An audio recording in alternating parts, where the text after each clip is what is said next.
Okay, this is part 2, and we'll just go through some of the elements and some of the statues that I didn't get to in the last video. So we'll start on the left. Now we left off at the lingam symbol here, so I won't repeat that, but we'll move a little bit to the left now. So these aren't generally Hindu, they're personal elements. There's a small jar of rose petals. That was a dried rose that was given to me a long time ago, and there's some personal symbolism there. We have some small personal medals here. Again, not really significant, but something I like to keep on my altar. Now, we have this little box, which again isn't Hindu. This is kind of like the non-Hindu corner here. But if we just look inside, I generally put like important jewelry pieces in here, and we just have some chains here. Nothing really too spectacular. Now, the bell here. Bells are very important in Hinduism, especially in ritual. They're generally used as instruments to either awaken a god or sometimes to create a beat for meditation. Now, this bell, very small, but when I approach the altar, I usually ring it. I go to, announce that my arrival and wake up the deities. This is interesting because at the very top, now I believe this is an image of Vishnu. I could be wrong though. I found this bell in Little India in Toronto here, and I really wasn't too sure. And the person who sold it to me really wasn't too sure what it meant either. But of what I've been able to find out, it's generally representing either Vishnu or a Nepalese version of Shiva, and we see the cobra on top. So it could represent both in some ways. Generally, the cobra sitting on top represents Anastasia, who is a companion and the mount of Lord Vishnu, so I'm guessing that it's Lord Vishnu. For general purposes, it doesn't really matter, but it's good to know. Alright, moving further away, let's see what we have here. So this statue represents Lord Ganesha, who is the son of Lord Shiva and also the remover of obstacles. And for those of you who are not familiar with him, he is one of the most recognized deities outside of Hinduism in the West because of his elephant head.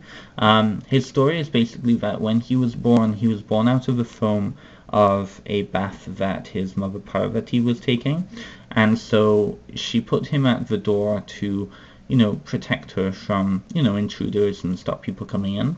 So Shiva came to the door and said, I want to see my wife, where is she? And Ganesh stopped him. Of course, Shiva didn't realize that this was actually his son, and so in wrath he bore a hole through Ganesha's head, and so Parvati came out shouting and screaming and asking why he'd done such a thing to his son, and so in panic he ran outside and found an elephant head to replace Ganesh. So that's how Ganesh became an elephant-headed god. He's generally seen to be kind of the lord of the Ganas, and that's where his secondary name Ganapati comes in. The Ganas are kind of like they're a small band of spirits that worship Shiva. All Hindus, regardless of what caste, what sect they come from, initiate puja, and which is the traditional Hindu service, with worshipping Ganesh because he removes obstacles from the way and should be worshipped before going on any major pilgrimage or any major trip or starting anything new. So this is actually a beautiful murti. I found it down in Toronto here, and if you look closer, his symbols are holding ladus, right here, holding a bowl of ladus. We see down at the bottom there, if you can see it, his mount, which is the mouse. And he's just generally seen to be this jovial, jolly kind of creature that, sits around and enjoys life. He's very powerful as well.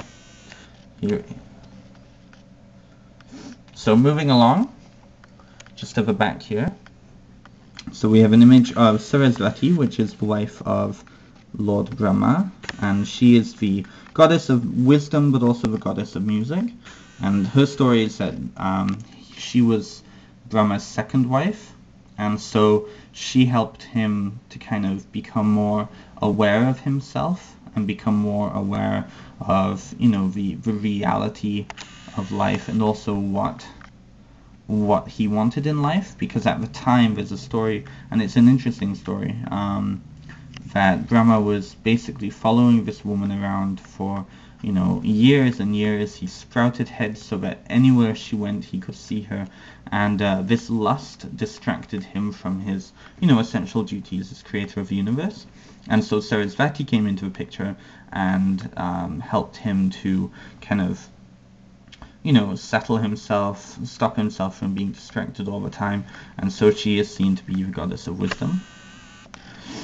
Just at the back of Ganesh and Sarasvati we have an image of Lord Krishna with his gopi, Radha.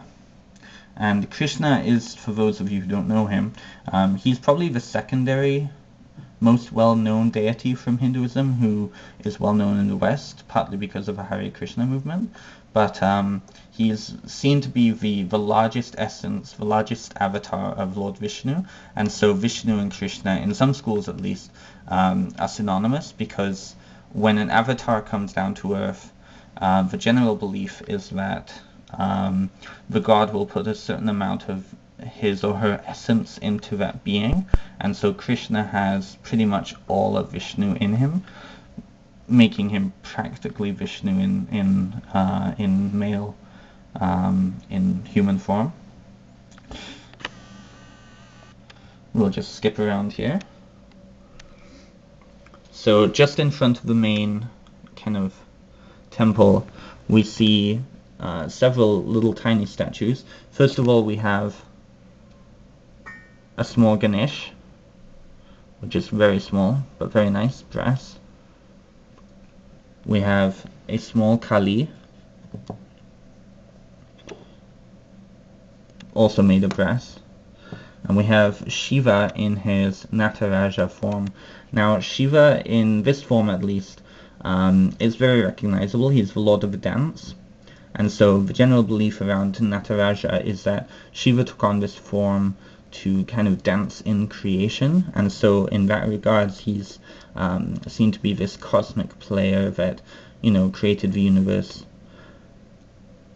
He's also the patron of dancers because of this. Now the symbolism in this is he is holding his hands in certain ways. He has his hand down here, representing an elephant trunk. He has his hand up in blessing.